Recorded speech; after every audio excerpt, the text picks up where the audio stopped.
Hello, everybody. Nice to see you again. Now it is my turn after Lynne made the first two parts of our live session. My name is Jan. I am also the member of the great ELMEN group, and welcome you all here after good lunch break to our final part of the session. It is part which we call making restoration sustainable. So all the sustainability aspects which are really important go beyond only upscaling and making our measures and activities and efforts faster. Sustainability is very important. We have 4 presentations.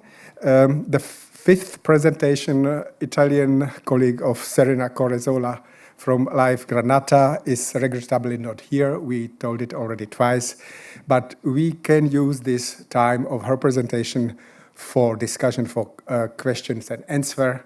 So stay here. If you have open question issues to discuss with us, welcome. And at the end, Lynne will summarize, wrap up all the, yes, she's scared already about this task. She will summarize all the findings, all the main issues, all the key messages of your presentation, which we will then elaborate as messages to the Commission and to our client, to CINEA. So we go immediately to the first presentation, which is Jürgen from Malta. And Jürgen, the floor is yours. You can walk, yeah.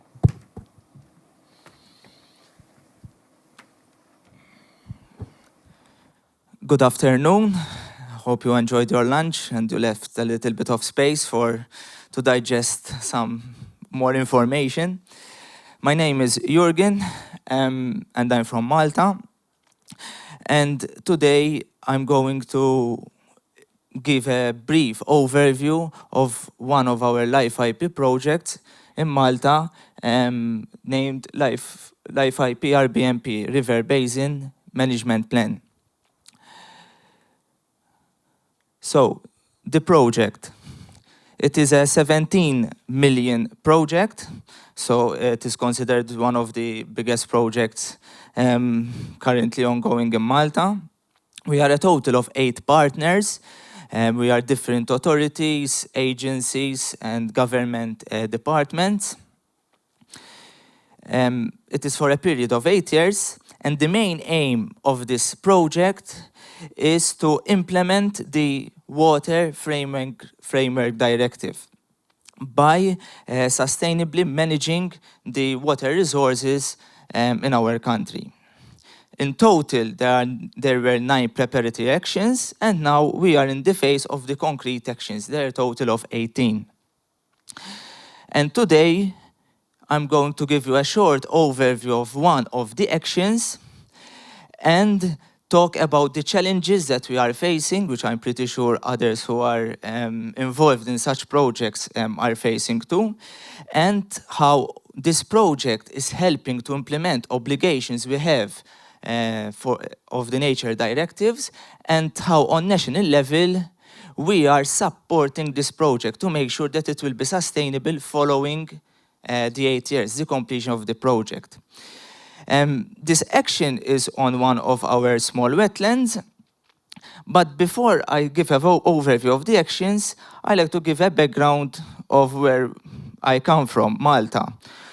And I've been to Malta, no, okay, a couple of you. So Malta is the 186th largest country in the world, or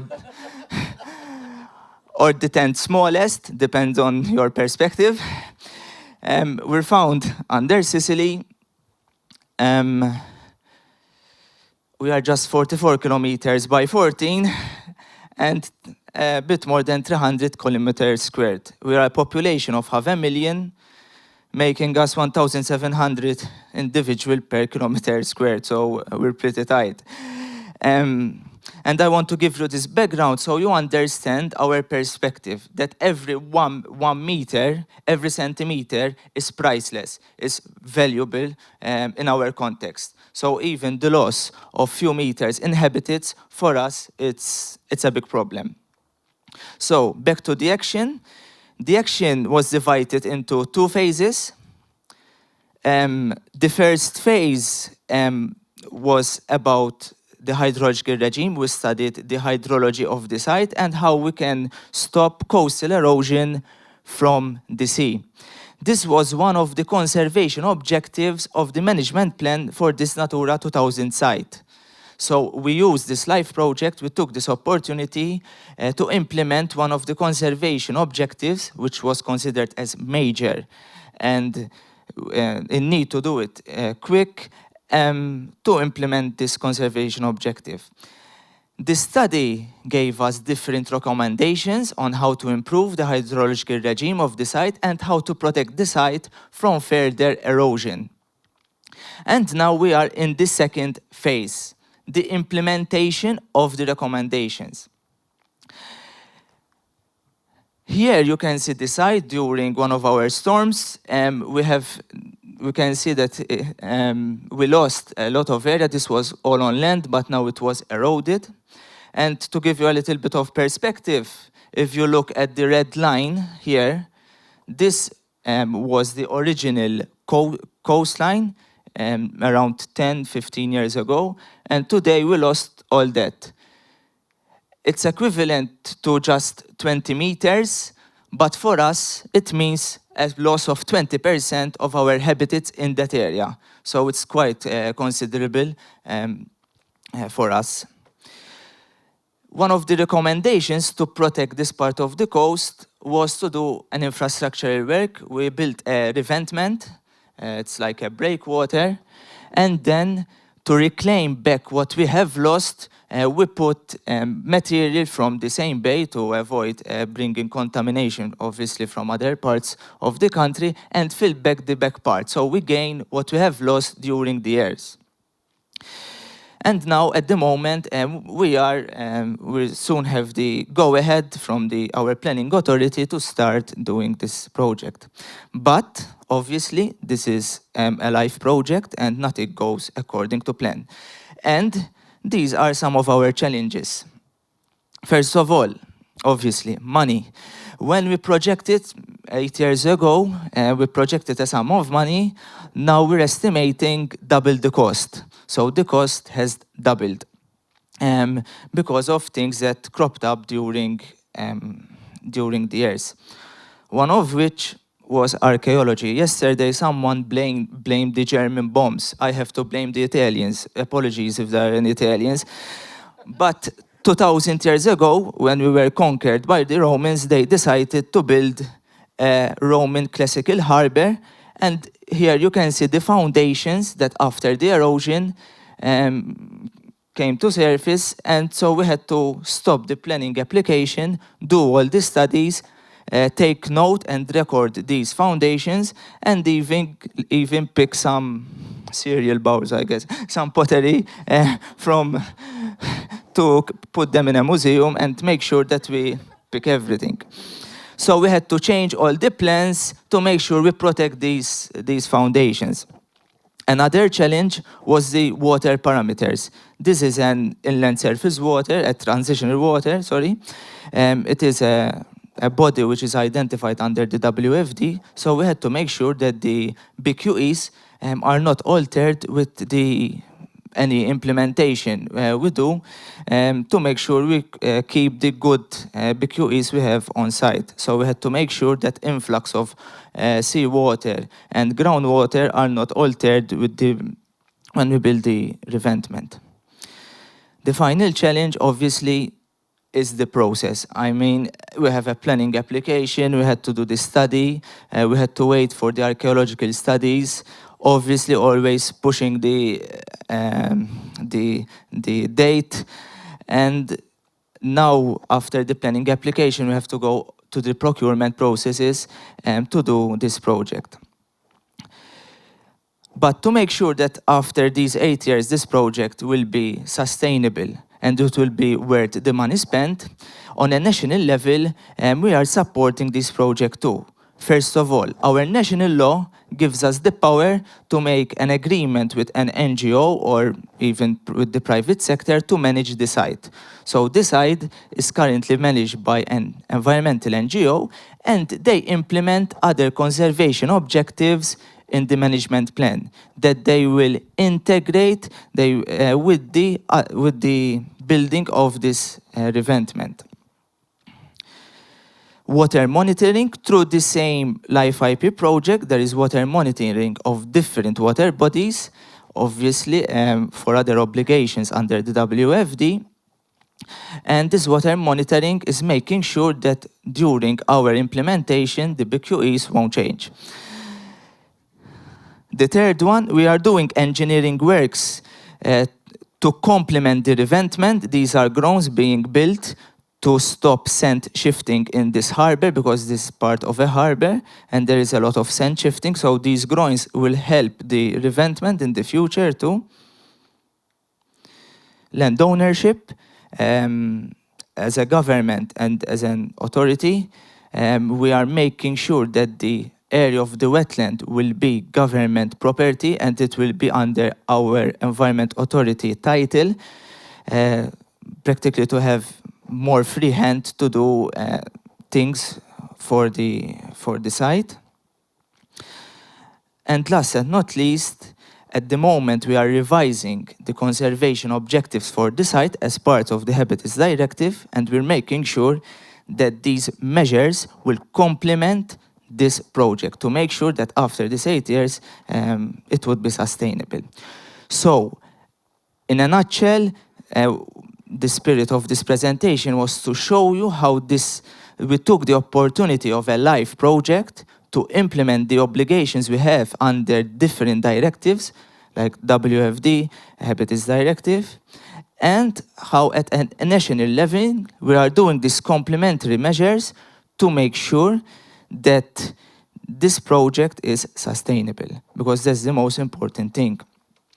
And finally, to make sure that this habitat will be conserved better than we found it for the next generation.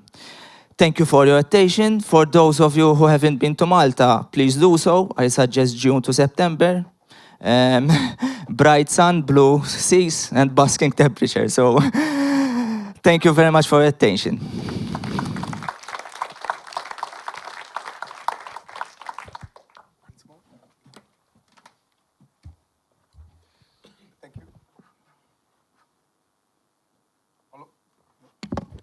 Thank you, Jürgen, for perfect presentation.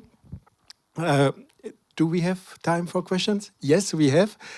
We have a fantastic scale, another scale of this win-win situation of European directives, or Water Framework Directive and Nature Directives. We got some river projects on this topic, but now we have the coastal issue. Do you have some question or remarks? Not yet? Okay, then we're waiting for the question and answer session. You stay with us, please, until the end. And I would like to invite Hein van Kleef for the project Resilience. And we will talk now, we move and we will talk about innovation resilience, which is another issue when we talk about sustainability of our intervention and measures. The floor is yours. Okay, thank you. Yes. Okay, well, in our nature management and restoration ecology, we often have to deal with alien invasive species that pop up and become dominant and wreck everything that we're trying to accomplish. Often these are species that are already widespread, that are difficult to eradicate locally, or are able to recolonize very rapidly. So if we try to deal with them, we often find ourselves after a couple of years in the same situations because they have come back and started dominating again. So we needed a different approach of preventing these species from becoming dominant, and for that are using ecosystem resilience to improve biotic resistance against invasions.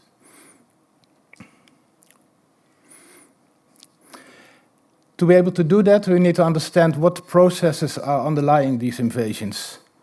And when you look into the literature on biological invasions, you often find that open niches are key in making invasions possible. Well, these can come into being in many different ways, and in some of these processes we can actually manipulate with our nature management. So that's good that we can use that. So picture this theoretical environment. We have different environmental axes. There are species living there, native species that are using all the resources that are available as best as they can. And then there's some kind of disturbance that leads to the reduction of these populations or even disappearance of species. And the resources that they have been using previously can now be used by new species. And often this is the moment that alien invasive species invade. Another trajectory is environmental change. These environmental gradients, they shift, for example, by climate change or nutrient enrichment. And there's a new environment in which the species that were previous there find it difficult to maintain their position. They disappear, and the resources that they have been using are again available for newcomers, often the invaders.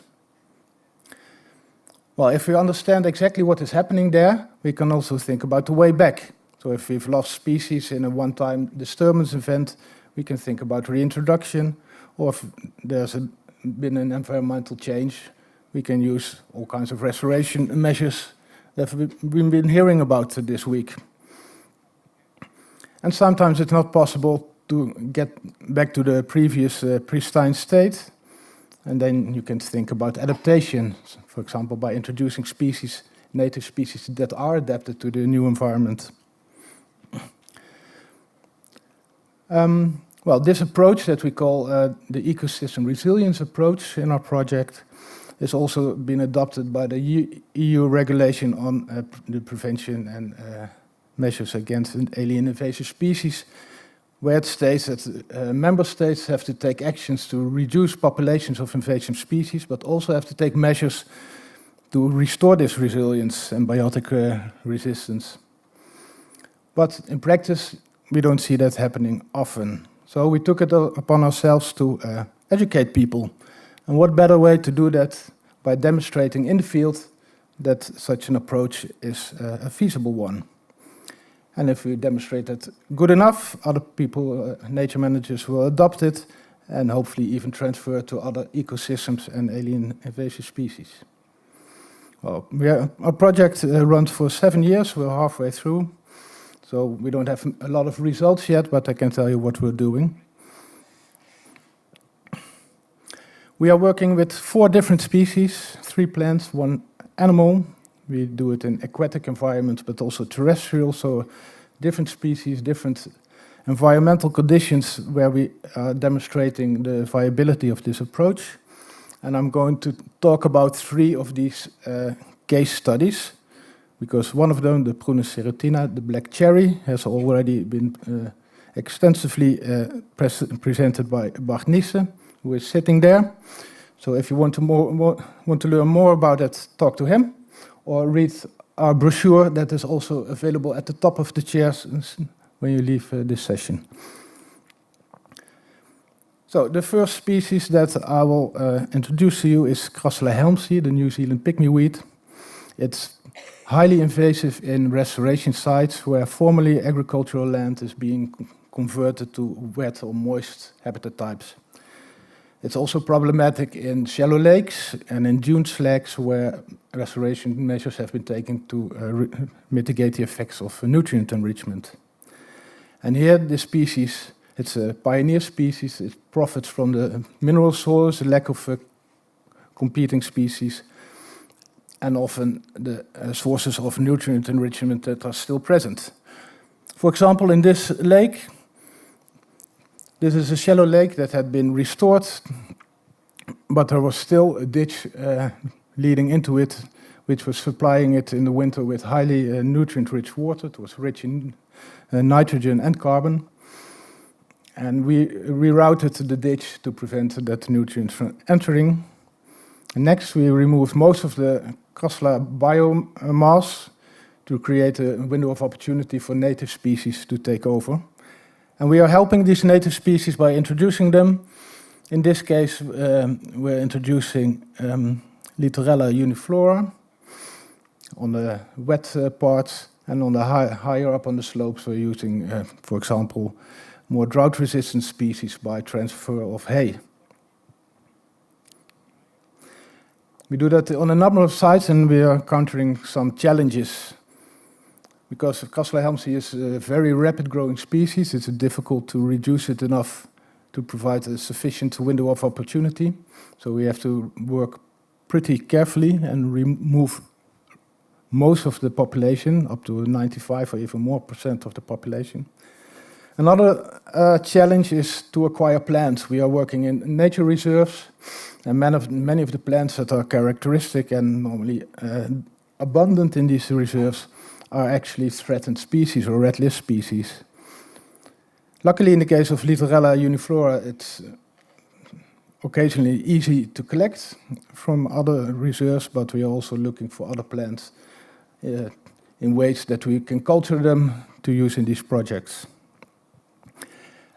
And one unforeseen event was a series of very dry and then very wet summers, which made it pretty difficult for the native species to expand rapidly. So the next following years we'll see what the consequences were of that. So like I said, we don't have concrete results yet, but we're confident in that our efforts will be successful, because we've already did a number of lab and field experiments that show that Kassler helmsii can be controlled by all kinds of native species. The next species in our project is this one, the North American pumpkin seed sunfish. It's invasive in more or less the same areas as where we find Kassler helmsii, namely in restored shallow lakes and dune slags. There it profits also from the mineral soils, where it lays their eggs, and from the absence of predators. A long time ago, I did a national survey and found that this species was only, the abundance of the species was only regulated by the presence of native predators. So that is what we are doing. We are introducing European pike, one of our biggest fish-eating species, while at the same time reducing the pumpkin seed population considerably, so the pike population is able to establish, so the pike larvae are not eaten by the pumpkin seeds. Now, we don't have a lot of challenges there, pretty forward measures, easy to take. The only thing that we have to take care of, be aware of that during warm summers that we have had the last couple of years, there's a pretty high recruitment of pumpkin seeds, which might force us to introduce some additional pikes. We've been doing that since 2012 in another project outside of this LIFE project.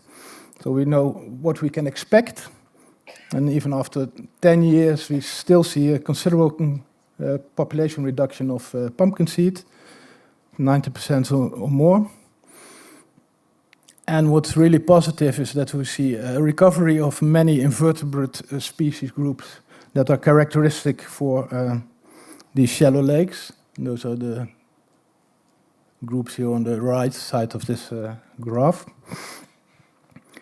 One thing to be aware of, that this method does not work if you have threatened amphibians in your area, because they're also on the menu of the European pike, and we found that these populations do not recover.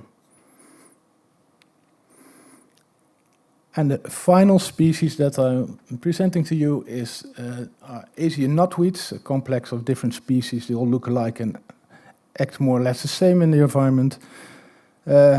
Light-demanding, fast-growing species with extensive root networks. They are difficult to remove, and if you do that, they regrow very fast. Well, to prevent them from regrowing, we are introducing trees. We are doing that in stream valleys. You can see that they are quite small, the planted trees here, and after 1 year, the regrowth of the knotweeds. And along road verges, we are planting brambles, which in time will also grow and take away the light from the knotweeds. And this is a challenging species, but also a challenging environment to work in, because these stream valleys, they pose a risk of dispersal from knotweed fragments. They are prone to erosion because we're working there with big machines, and also there's a risk of damaging the trees that are present, so we have to work really carefully. And because the knotweeds regrow pretty fast, and the trees not so fast, it will take quite a number of years of aftercare before the introduced species are going to take over.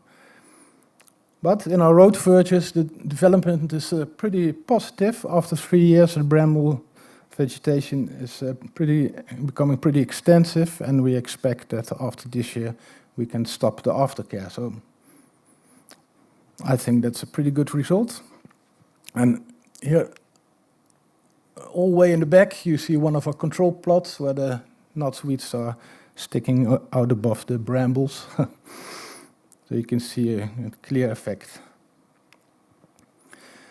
Well, we think this approach can also be used for other invasive species. At the moment, we are studying which processes are involved in the invasion. For example, these 3 species, the red swamp crayfish, the heath star moss, and the narrow-leaved ragwort. And we are looking at, for the crayfish, what we can expect from predators to keep them under control, but also the food availability for these crayfish. For the moss, we're looking at soil acidification, and if we can restore that to make sure that the moss doesn't do so well. And for the ragwort, we're looking at the effects of restoration measures, how they facilitate this species.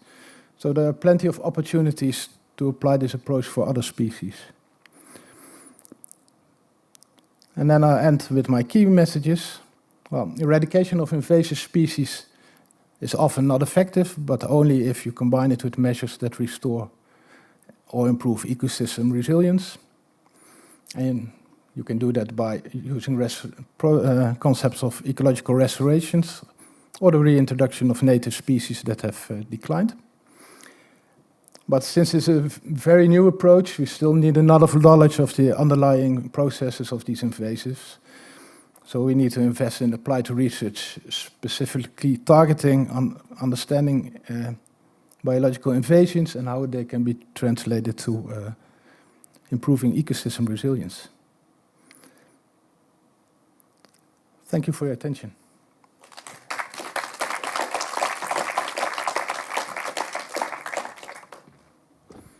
Thank you very much, Han. Very interesting presentation, and I wish you huge luck with rain notaria trials, because they are really beasts, the plants, and we know. There were several live projects on this, and not always successful if we are talking about sustainability, because this is a really interesting approach, and I will observe your, definitely personally will observe your success and possibilities to transfer this approach to other issues. Do we have time for one? Yeah, we have time for questions. There is one.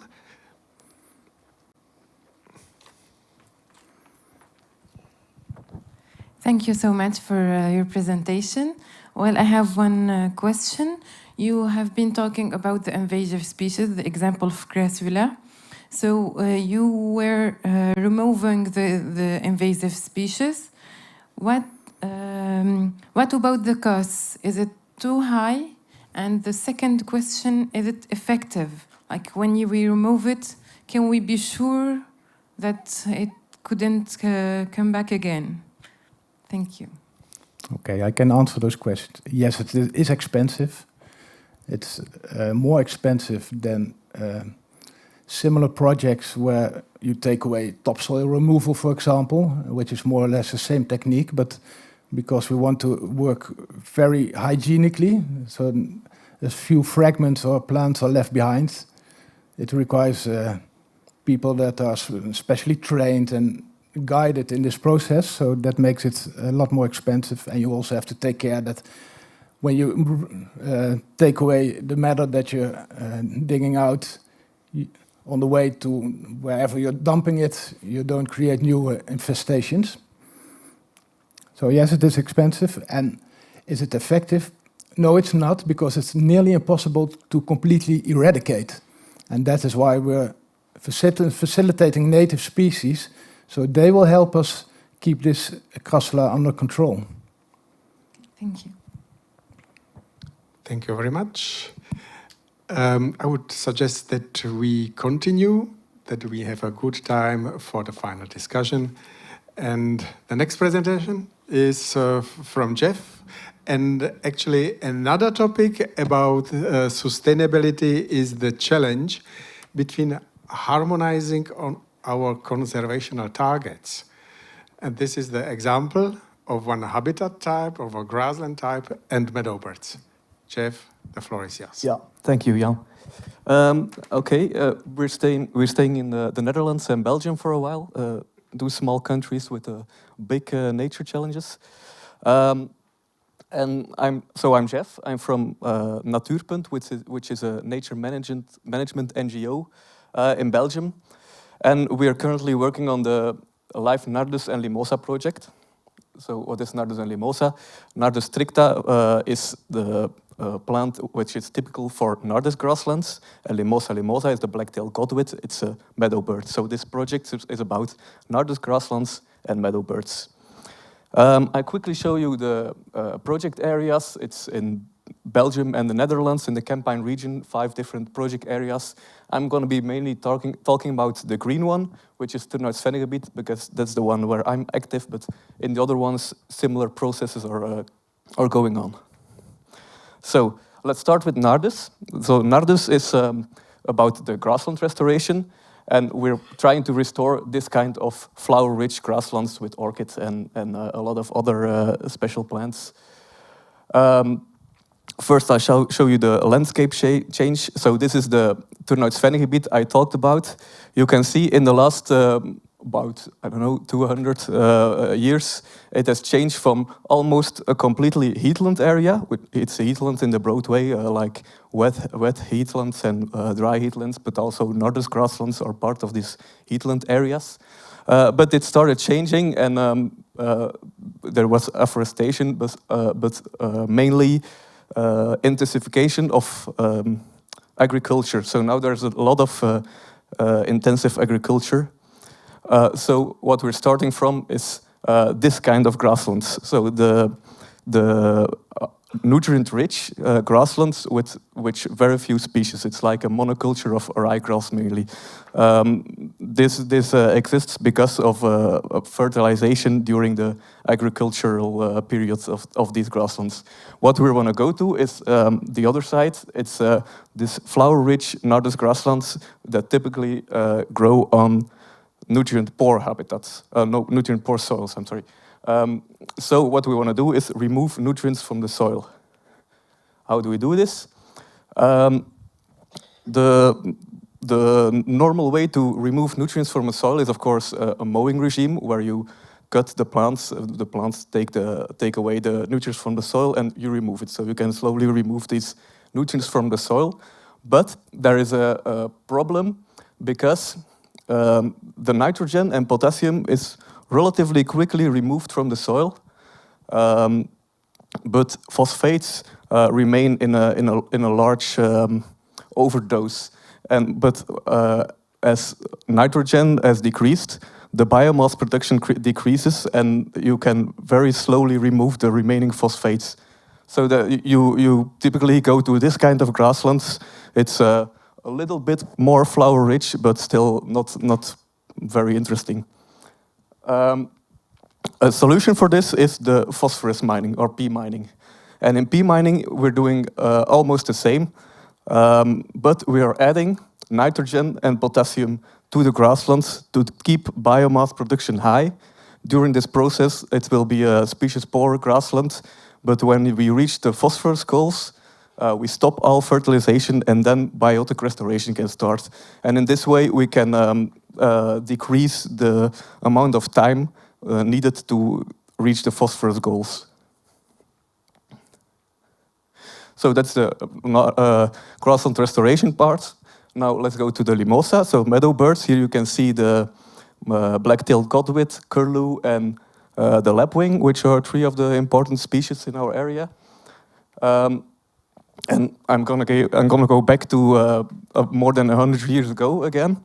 I made some simple drawings, schematic drawings, to show you what the situation was over in that time. So, as I told you, it was mainly heathlands, and in these heathlands, the godwits and the other meadow birds bred. So, actually, they were not meadow birds in the time; they were heathland birds.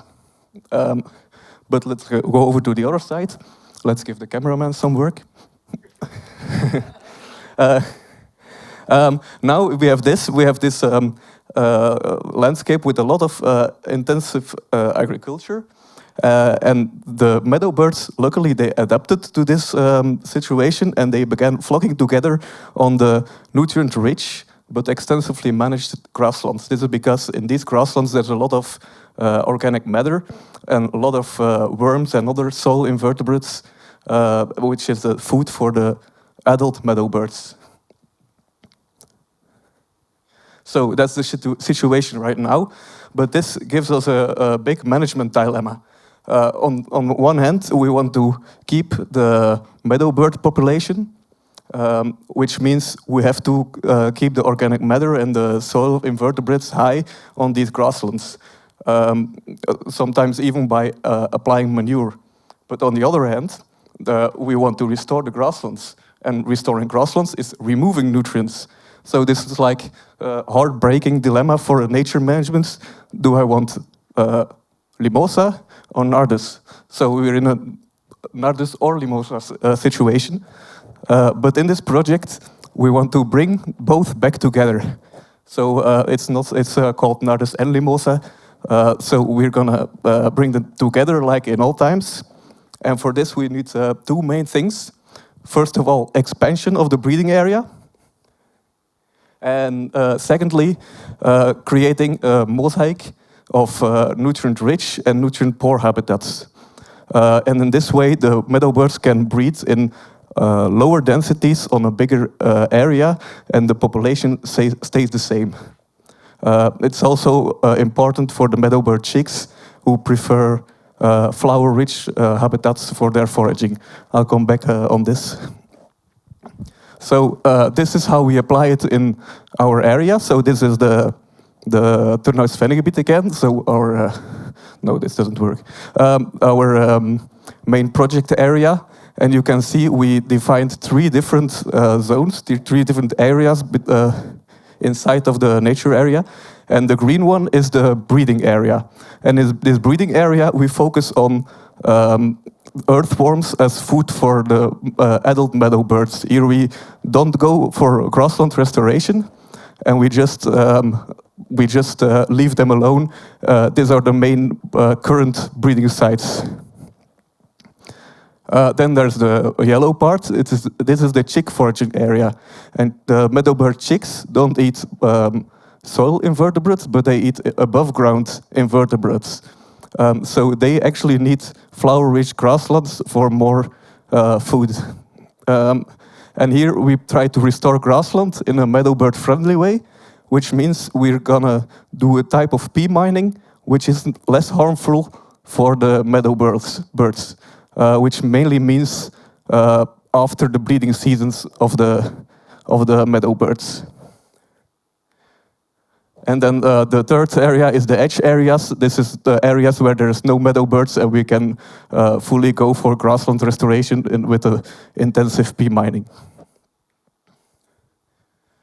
Of course, this is quite new techniques, and we need a lot of monitoring. And this monitoring is done by University of Ghent. It's Stephanie Schelfout. She's also walking around on this congress. You can find her and her poster. And among other things, she's doing a field experiment where we have 4 of these plots, and every plot we're trying 4 different management options. So there's the mowing, the intensive pea mining, then meadowbird pea mining, which is the pea mining after the breeding season and a little less nitrogen and potassium added. And then a 4th one is pea mining with clovers, because also clovers can bring nitrogen into the soil. These are the first results, and I should have added a legend, but the most important thing is the orange part is the intensive phosphorus mining. And here you can see in the first 3 years the different techniques for nutrient removal and the annual phosphorus removed. You can see the first year there was no much difference between 4 techniques. Probably there was not yet nitrogen limitation, so no much difference. Second year was difficult. Second year was very dry, and then this year actually the water was limiting and not the nitrogen. And that's why also here you don't see very much difference. But in the 3rd year you can clearly see there's a significant higher amount of phosphorus removed in the intensive pea mining management. But the other pea mining managements, like the meadowbird friendly one and with clover, still don't seem to make a difference. So we'll see what it brings next year, but for now it doesn't seem to work so well. The other one is just the same with cumulative, so we can see in the 3rd year the orange line is taking off and going away from the rest. Apart from the soil, also the soil fauna was monitored as food for the meadowbirds, and this was done by the Barratt Foundation. You can see them digging up earthworms and counting and weighing them. But we still have no results from after the pea mining. So we only have the baseline monitoring, in which we can see what are the main issues for earthworms to be present or not present in the grassland. I'll go quickly over this because I don't have the time for this. But we could see these are the three things that were important for the earthworm density. So soil moisture content, it's normal when it's wetter. There's more earthworms, and also excavation is important. When we excavated some soils, there were much less earthworms present. This is important because that means excavation is not a good measure for restoration in meadowbird areas. Also, the above ground invertebrates were sampled. And here we could see the extensivations made a difference. So this means the amount of years that the grassland was not manured. Here you can see the amount of years and the number of individuals for different invertebrate groups. And we mainly saw a decrease in sawfly larvae and an increase in true bugs. So a shift from sawfly larvae to true bugs. But the number of individuals is much higher in true bugs, and also this was more significant. So it looks like extensivation brings more praise for the meadowbird chicks, but this is not really not yet very sure. We need to wait for the after pea mining monitoring to know for sure. I'll go over to the lessons we learned up till now from the project. So we saw that phosphorus mining can be a good method for phosphate removal in optimal conditions. But this is important because it's very difficult to get the optimal conditions for phosphorus mining. There's a lot of issues. For instance, climate. You could see already in the graph, in a dry year, it was very difficult to remove nutrients from the soil. And also, this year was very wet, and we couldn't go on the grasslands with our machines for mowing and fertilizing. So that makes it difficult. Also, as you could see, the combination with meadow birds, it's not yet sure if it will work. For now, it seems like it doesn't, but let's see what the next year brings. Also, public opinion is an issue because there's a lot going on about nitrogen, especially in Belgium and the Netherlands. And it's very difficult to explain why we are adding nitrogen and farmers can't. We did a lot of communication on this, and they seem to start to see why we do it, but it's still difficult. Also, there's legislation limits. I'll talk to you on the next slide.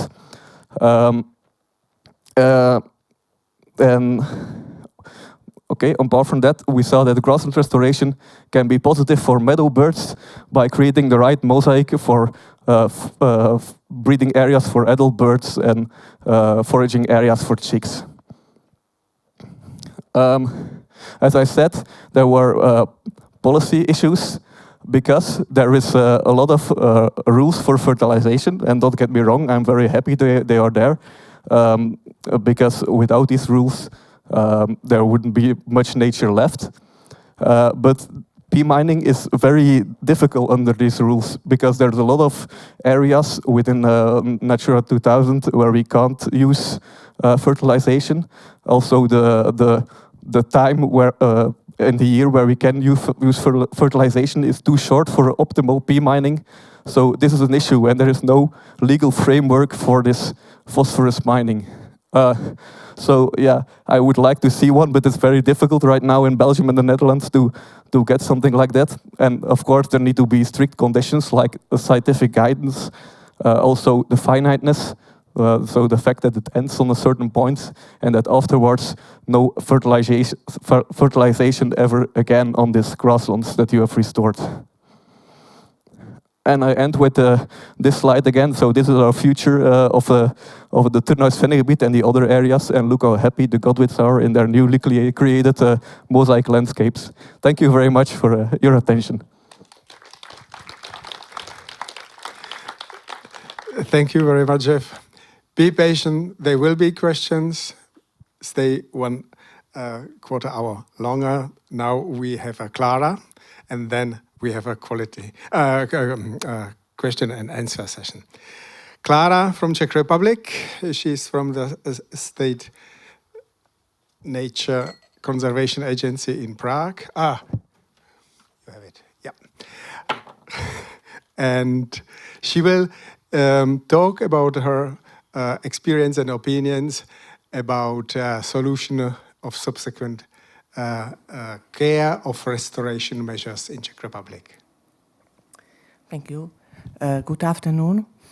I would like to say something about some subsequent care for restored valuable grassland, especially financial resources. Nature Conservation Agency is a co-leader of the integrated project Jedna příroda, One Nature, which was introduced this morning. So I just want to say that one part of this project is, of course, restoration measures on different habitats. And this localization these measures are done in very different sites. You can see an example of the year, of the former year, 2023. And the sites are changing from year to year. About 1/2 of these measures are done in on grassland, and also many different and various grassland habitats are managed.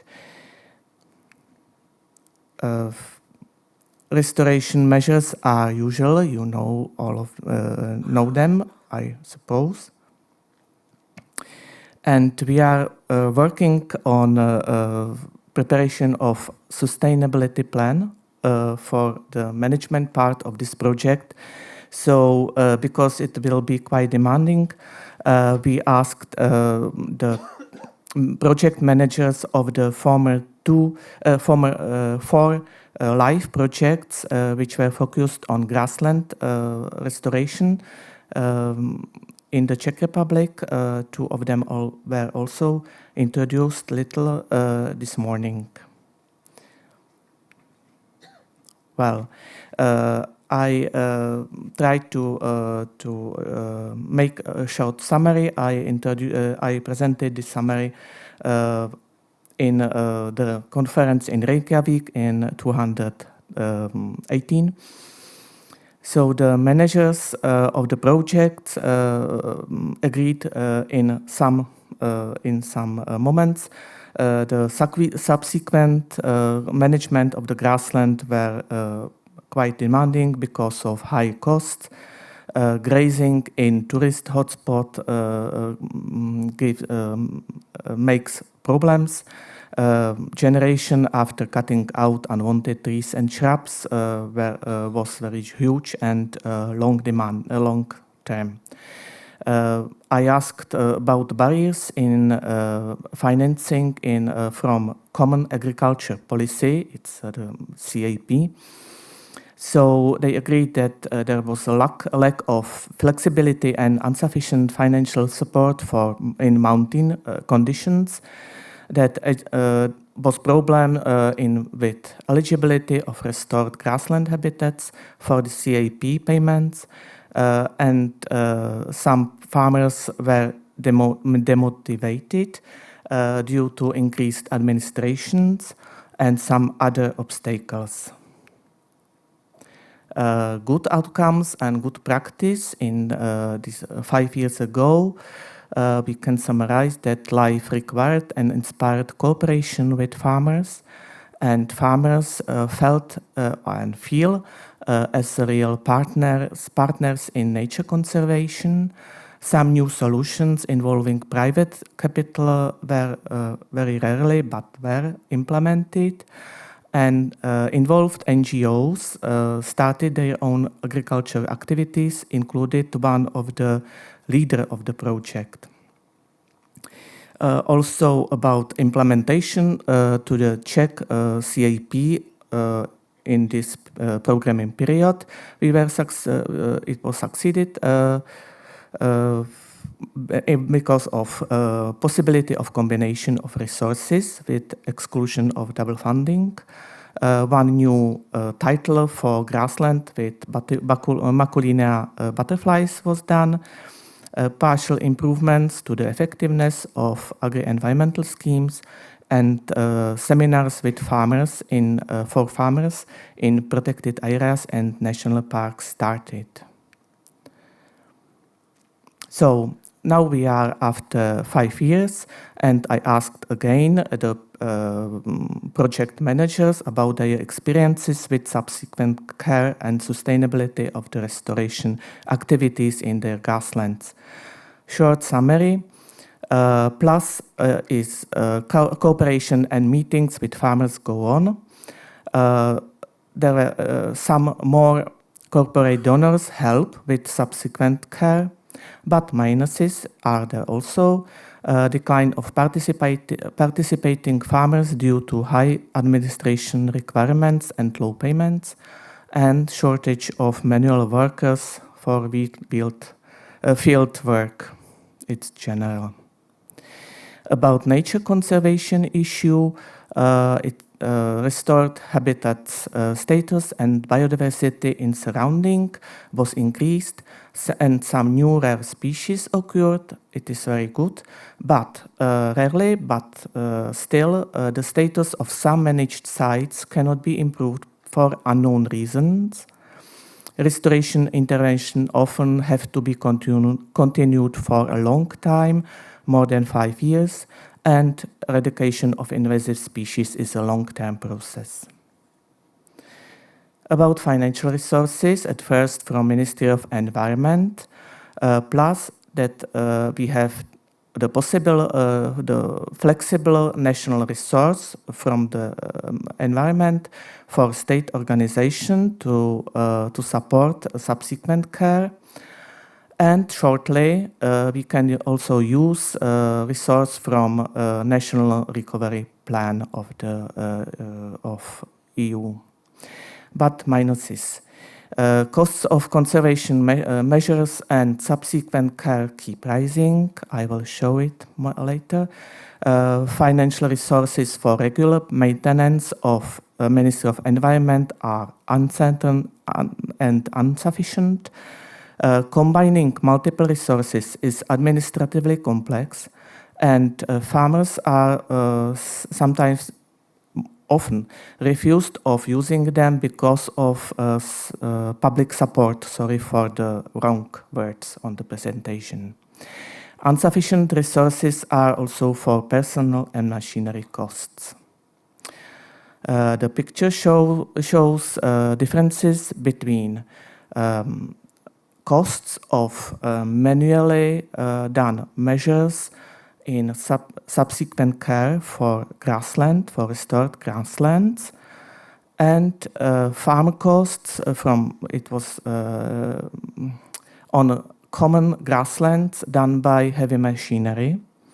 And also there is also rising trend of, especially of costs of manual work.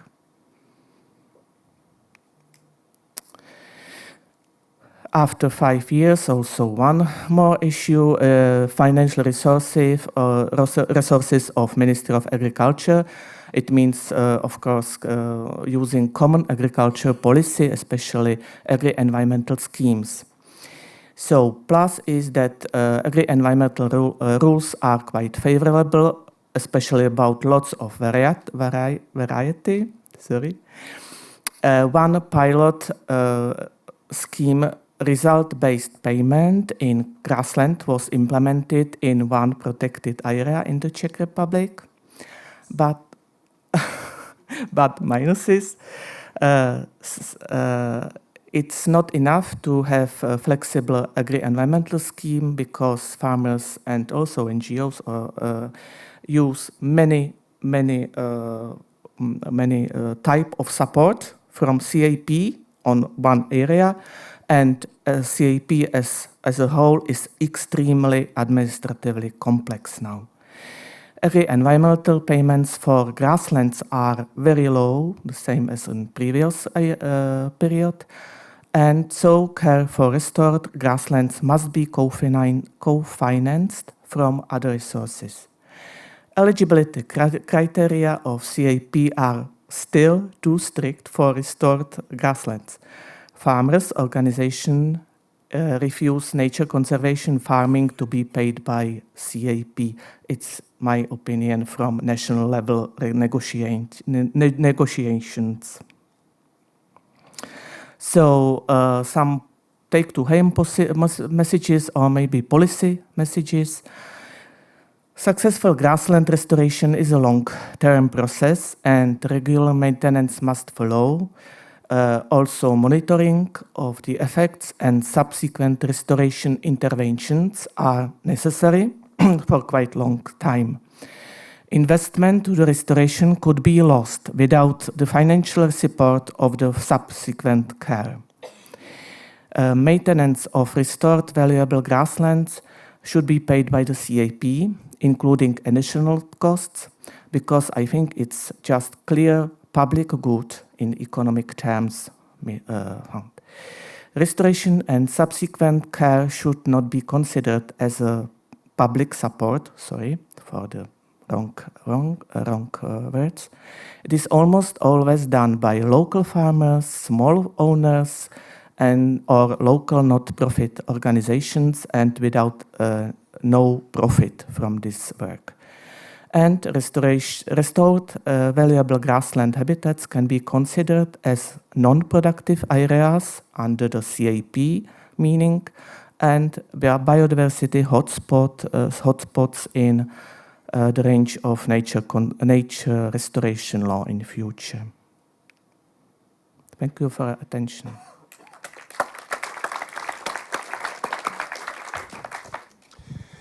Thank you very much, Clara, and you can already stay on the stage because we have now question and answer for our presenter from the auditorium. So are there raised hand already? Yes. Thank you. Thank you for all the presentations. I just want to ask, you mentioned something about NGO to get involved, to have their own farms. Can you explain it a bit? Yeah, because the restoration measures was done partly by NGOs, and which had contract with the leader of the project, life project, partly with farmers, and some of the NGOs included in the restoration measures decided to be also recipients of CAP payments because of subsequent care and so on.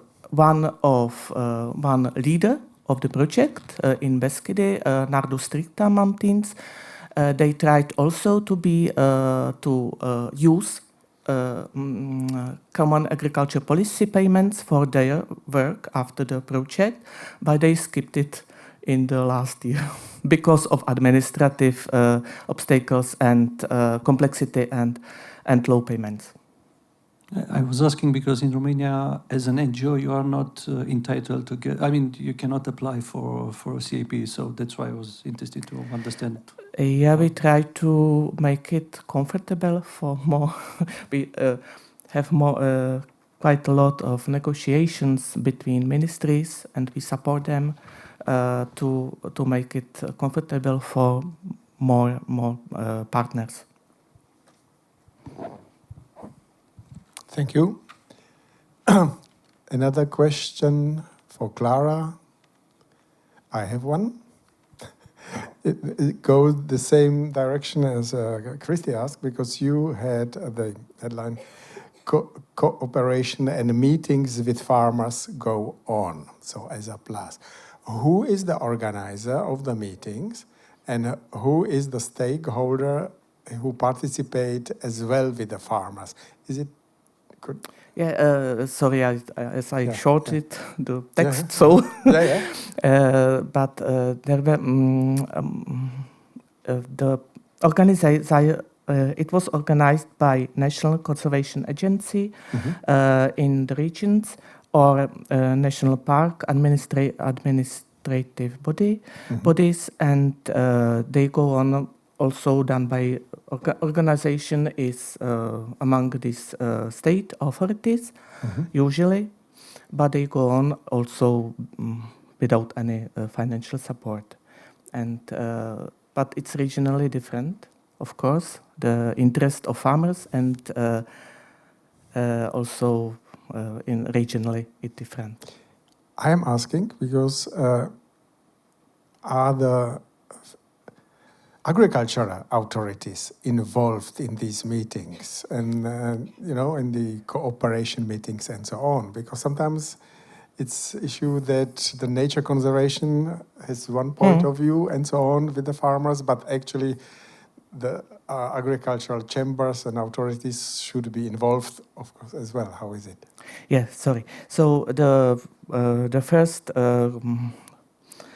seminars were also done with cooperation with the Ministry of Agriculture, Garant of Agri-Environmental Schemes, and also we included local stakeholders, also some people from payment agency, and so on. So it was really, and also local people, and it was very open. But now in this period after the projects, it is in hand of these organizers. So sometimes they invite also people from Ministry of Agriculture or local stakeholders. It depends of them. Okay, but they are not excluded. It's not. No. Oh, okay. We invite them always. Okay, thank you very much. Other questions? Christy is there? Christy, go. Yeah, sure. These grasslands people, yeah, definitely, yes, it's important. I have another question, but I think this can be a general discussion about why, or what's the long-term goal for restoring? It's to have more hay for the farmer, or it's just for beauty, for, I don't know, biodiversity, for what's the long-term goal for restoration of certain habitats? The goals are dependent of where the grasslands are, but in nature, Natura 2000 sites is mostly non-profitable goals. So just to keep biodiversity and to keep a good status of the targeted features of the grasslands, habitats or species. So and for this, we need regular mowing or grazing. Regular but extensive or very careful mowing. So that's why we use quite often manual work and so on. And it's this is a goal of conservation agency or national parks. It doesn't depend, but the goal of environmental schemes is on the middle way. It still is for the mowing or grazing of grasslands is still for some profit, and they just skip some intensification measures. So that we want and we must to use it also. I don't know if I am exact. Maybe. Well, this is the issue which goes the direction about also the financing of these measures and financing of ecosystem services and of biodiversity certification and crediting and so on. So we like to go above the only simple one-way CAP financing and go a little bit more broad. And this conference gives good opportunity to see the all-important interlinkage of all this strength. Lynne, you wanted to ask something? Yes. You raise your hand. So I'm just going to take Clara out of the hot seat. My question is for Jeff. So assuming, Jeff, that you can answer from your seat, it's fine. You don't have to come up here. It's fine. Okay, you're here already. Great. So my question is, assuming that you managed to get the balance right in the mosaic, right, how are you going to sustain it? Because you're going to get encroachment, presumably, of one habitat into another. How are you going to manage that mosaic once it's established? That's a good question. Yeah, that's at the moment right now we already have patches of nutrient-rich grasslands and nutrient-poor grasslands next to each other, but for the moment it seems to work and seems to sustain on its own. And I think it's gonna be. I showed you the mosaic with the blocks and everything, and it was spatially divided. But also within these blocks, there's gonna be a lot of spatial, small scale spatial difference, because also we did like an extensive soil analysis. Sorry. And we saw there is already a very big difference on a small scale, and I think this small scale differences can occur together and it's even worth more than large blocks of. This is Nardus habitat, and this is the breeding grasslands, and there will be some nutrient additions in the edges of the Nardus parts, but this more what's it called? This increase the heterogeneity. Yeah, mosaic. And exactly. I I think so. Yeah. Definitely. Yeah, stay here, Yep. please. I have other question. You mentioned the legal conflicts possible of the phosphorus mining with nitrogen. So, because this could be really in conflict with the other directives and other actually requirement of the Commission in Belgium and the Netherlands to reduce massively nitrogen. How is the daily business on this issue? You know, what is the conflict with the authorities? You know, because how is it? The main issue on nitrogen in Belgium, or especially for the phosphorus mining. Because there's right now there is like a big conflict between farmers and nature, and there's a lot of the farmers are discontent that they can't use so much manure close to the nature areas, but there's a lot of nitrogen deposition in the already restored parts of nature. So yeah, there's really it's really difficult right now to reason with them, because it's all very emotional. So we try to explain for the best, but we know we can't. The farmers will not want to add the new nitrate to the grassland. I mean, this is really for them conflicting. Yeah. What they have for one message on one side, and you exactly. come with this very specific phosphorus mining, and so I don't think that they are very trustful for them. No, so we try to explain this is very local. This is only on grasslands that are not yet restored. So the problem with nitrogen is, of course, in existing heathlands and existing nutrient-poor fens and Nardus grasslands. But the problem is not in the ex-agricultural grasslands. So we try to say this is very local and this is finite. When the phosphorus goal is reached, we end this. But yeah, of course, they don't want to understand. And I think right now also I would like a legal framework for phosphorus mining, but it's very difficult right now to ask this from the government or even from the policy people from our NGO to try and fight for this. So this is gonna be an issue, and we just have to follow the law, the fertilization law, and the same laws as the farmers for now. Exactly. Yeah. Thank you very much. Other question? Yeah, quick one. 1 minute. 1 minute for us. Is Christy still here? Is Christy still here? Yeah, Christy. Okay, question for Christy.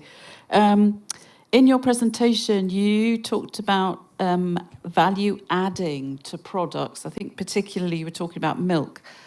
I wonder if you could just tell us a little bit more about that, because I found that quite fascinating. So just to give you an example, we helped on a different project financed by Norwegian funds. We built some milk collection centers.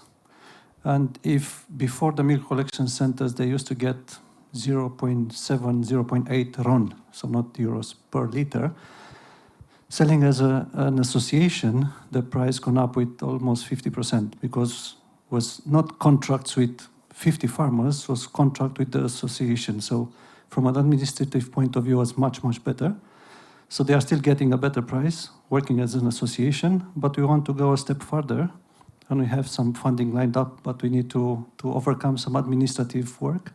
We have the former cooperative farm in Viskri that we want to transform into a milk collection center, into a milk processing center, and hopefully in 1 or 2 years' time to have some Viskri cheese with milk from cows from Viskri that have grazed on the grasslands of Viskri. Yes. Green milk. Yeah.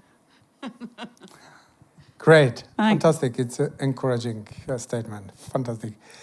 No time for this part of discussion, but now I would like to ask Lynne, my lovely ELMEN colleague, to wrap up of our three-part life experiences.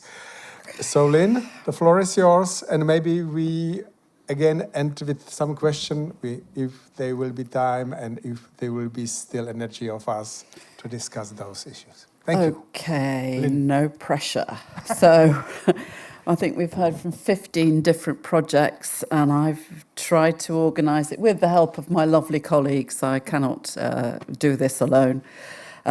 Some of the thoughts and impressions that we've come up with during the course of the last 2 days. So for those of you that were with us on day 1, you may remember that our mantra is bigger, better, faster. And so we're trying to report back on those 3 aspects with some highlights from all of your projects. And I'm going to start off with I think, which is my favourite saying from all of the lovely sayings that you've produced over the last 2 days. Restoration is an adventure, which I think is where we're all at. We're pioneers. We're venturing into this big field of restoration. Okay, so I'm going to start off with arguably the easiest of our 3 mantras, which is bigger. And kind of, well, what do we mean by bigger? And bigger doesn't always have to mean scale. It can also mean scope.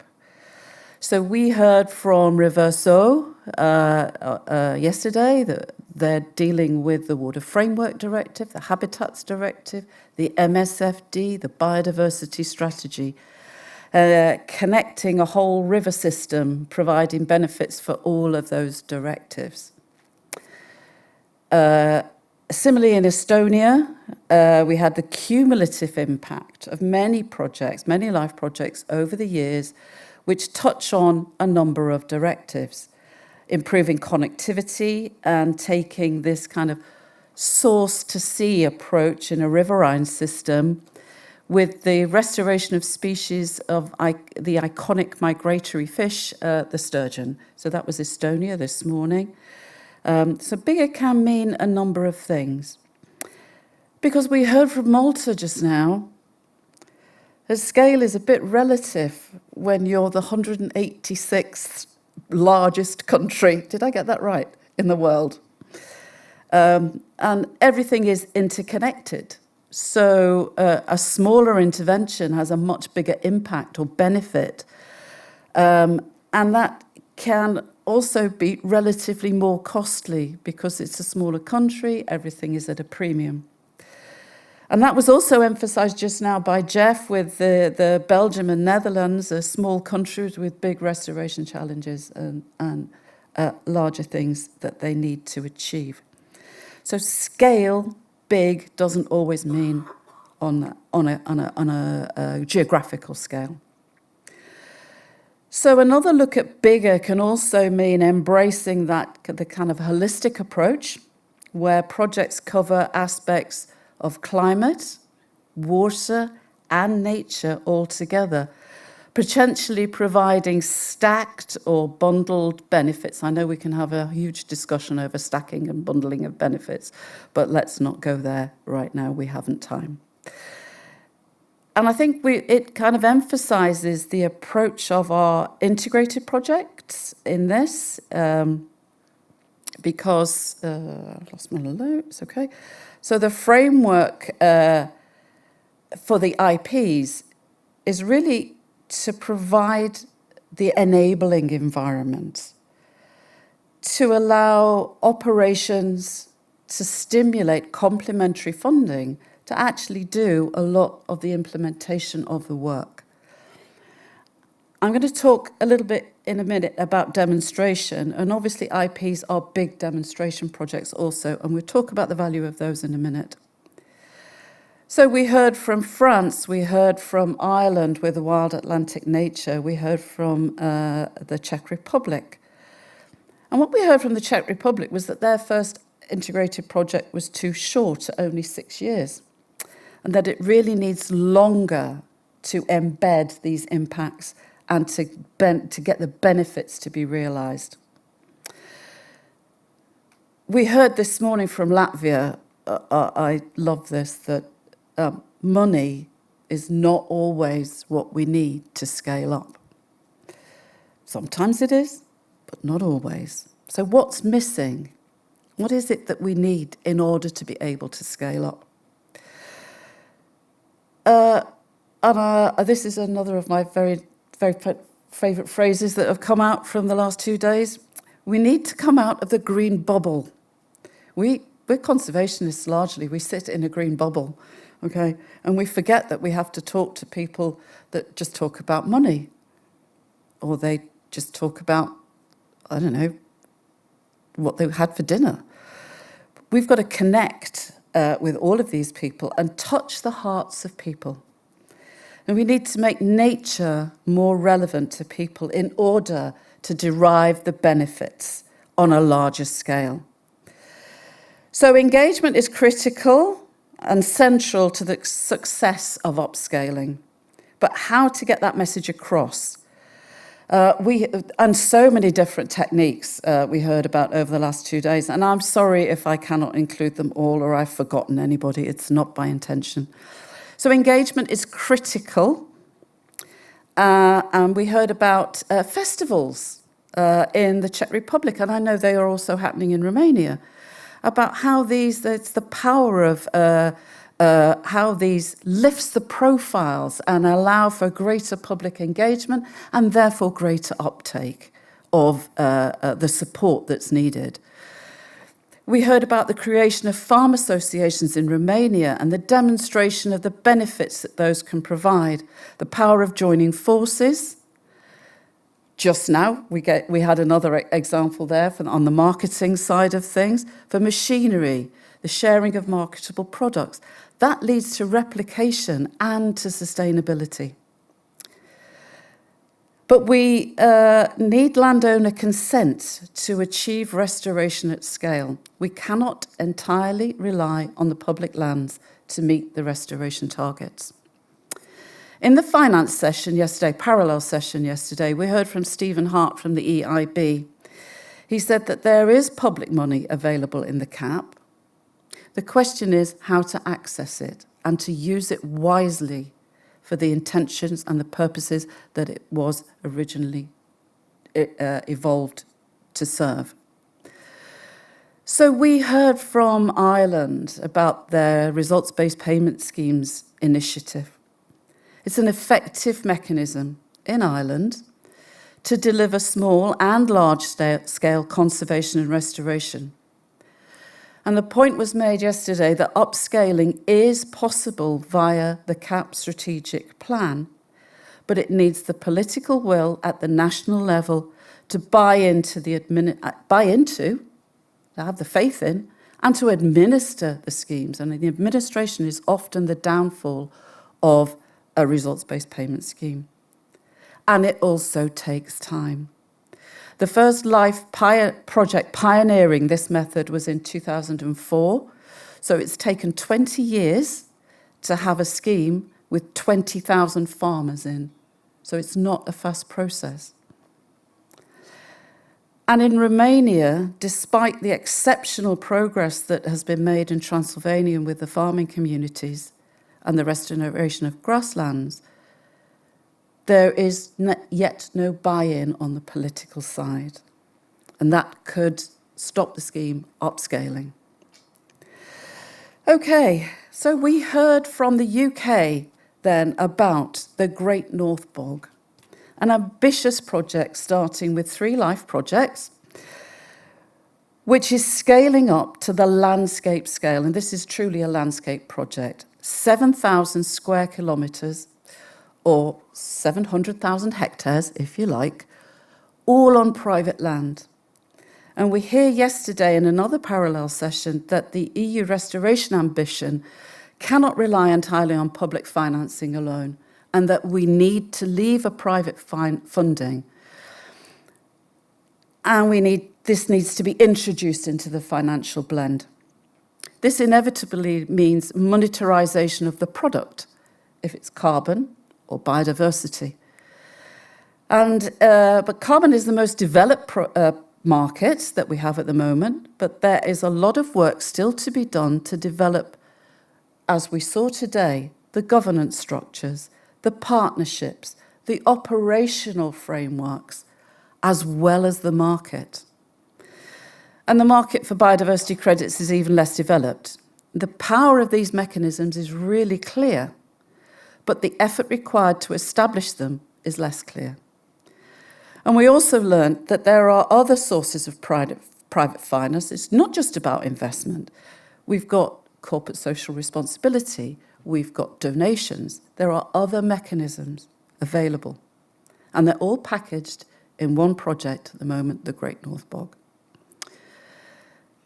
We heard just now the survey of the projects, literally just now, the last presentation of projects in the Czech Republic shows the opposite of all of this, a decline in participating farmers due to the administrative burden of the cap and low payments, and that piloting ACEMs in one area, but administratively still difficult, payments are low, and eligibility criteria are strict, too strict for restoring grasslands. Is this an opportunity for private finance? Okay. So what about better? What did we mean by better? We meant doing things in a different way to get a better result. A perfect example of this came yesterday from the Life Junias project, where they've adapted I would call them a JCB, you can call them a digger, whatever you like, massive piece of machinery, with a sieve adaptation to remove the roots from the sandy substrates and therefore make the removal of their IAS, invasive alien species, much more effective, costs less money in the end of the term, and there's less need for follow-up management. We heard yesterday, very obviously, no land, no restoration. So restoration on private land will need to be needed for upscaling. Success will depend on good communications. Choose communication events wisely. Listen carefully before you talk, okay? I'm perhaps not the best person to give that message, but it's true. We heard today about the adaptive approach to adaptive management. This involves management according to the response of restoration. So restoration can change the way that things are done. If you don't have an adaptive management approach, you cannot evolve your management according to what you've done. We need a healthy balance between environment and social benefits. We heard from Reverso yesterday, the removal of barriers on streams improves water quality for shellfish. And this makes it easier to convince people of the benefits of those actions and the measures involved. Cooperation. We heard it from virtually every project that 15 projects. So it's a thing. We have to cooperate. But it takes time. And you have to give those time, and you have to take trouble to consult, even with people you don't normally get on with. On different scales, we need practitioners, scientists, local experts, and the decision makers to be coming together.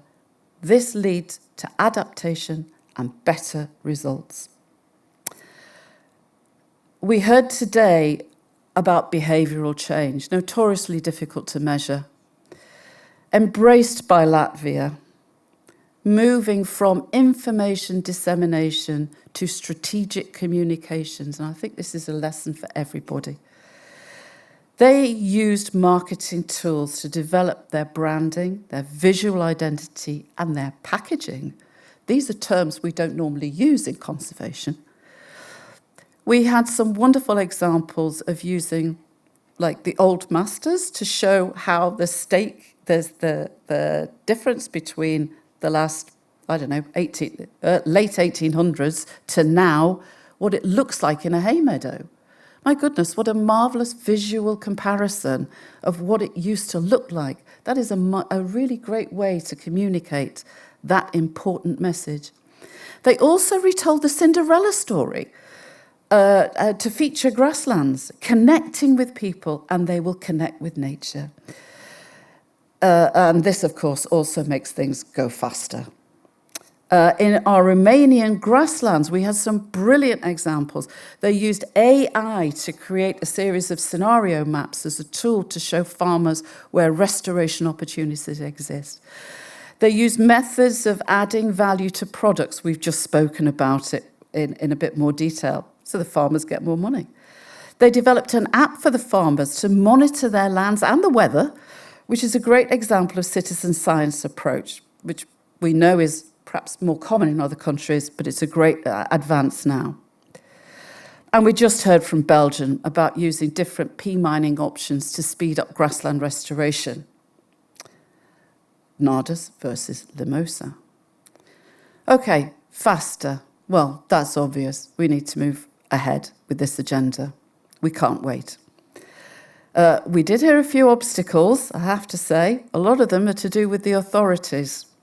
Authorities are slowing things down. Restoration relies on trust, and an obstacle to faster is the lack of coordination between the authorities involved and activity on the ground. Conversely, the island situation shows us that agriculture and environment can work together for a common solution and a common goal in a landscape scale or restoration process. And there's other kind of little conflicts that go on, big conflicts that go on in this faster. There's the problem with over-monitoring, let's say. If you're increasing to a landscape scale, you can't be monitoring 1 square metre to find out your results. You have to ramp up the monitoring in accordance with the scale of the project that you're at. If you're on 0.1 of a hectare, it's fine to look for every single species. But if you're monitoring on 700,000 hectares, you've got to come up with a rapid assessment protocol, which was developed under the Wild Atlantic Nature Series project. Sorry. Okay. Active help for species makes restoration better and faster. And examples would be the inoculation of the upland blanket bogs with sphagnum from the UK. That speeds things up. And we had an example just now of introducing pike as a biological control for tackling invasive fish species. Trust was mentioned by many projects. We have to establish trust. Trust enables restoration, builds bridges to ensure inclusivity and reduce disadvantage, and it's crucial. But as we heard in Romania, trust takes time and is very difficult to establish and incredibly easy to lose. And it's a very valuable asset. Power of demonstration. So most life projects have a demonstration element. And it's clear that demonstration increases public support and uptake. We heard about that from the Czech Republic. And we also heard that because of this, they're prepared for the restoration law, which means they can speed up the implementation because they can hit the ground running, as we like to say. Demonstration in Estonia, connecting people and including the cultural heritage components, outreach, awareness and archaeology, bog bodies particularly, are very important in this aspect, we understand. And in the Czech Republic, spontaneous succession works. Remove the threat and nature will return. We don't always have to restore species. And it helps a lot, finally, if you have political buy-in. For example, in Ireland, the Ministry of Agriculture and the Ministry of Environment are both working together to deliver the results-based payment scheme.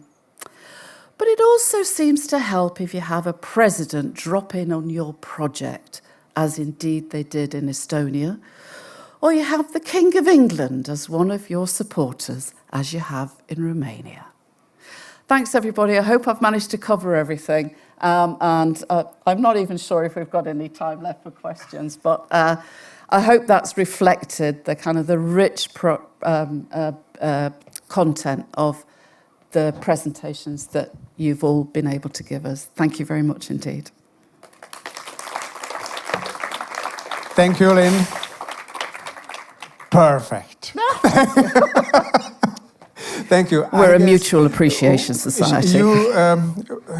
I even said to Lule, don't show Lynne the red card.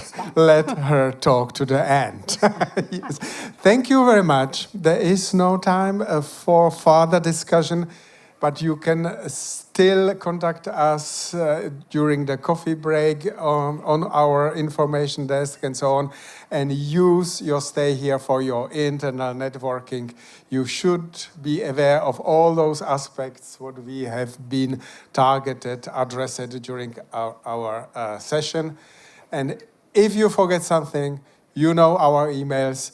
We have bothered you for a long time with the different questions and issues and our email correspondence. Welcome.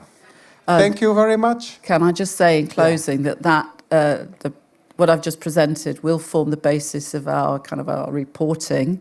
So if we've missed anything out, it has been a bit of a rapid assessment. Please do contact us and we'll make sure that whatever you say gets included in our final wrap-up notes. So yeah, thanks from me and thanks from my friend Jan. Thank you. Bye.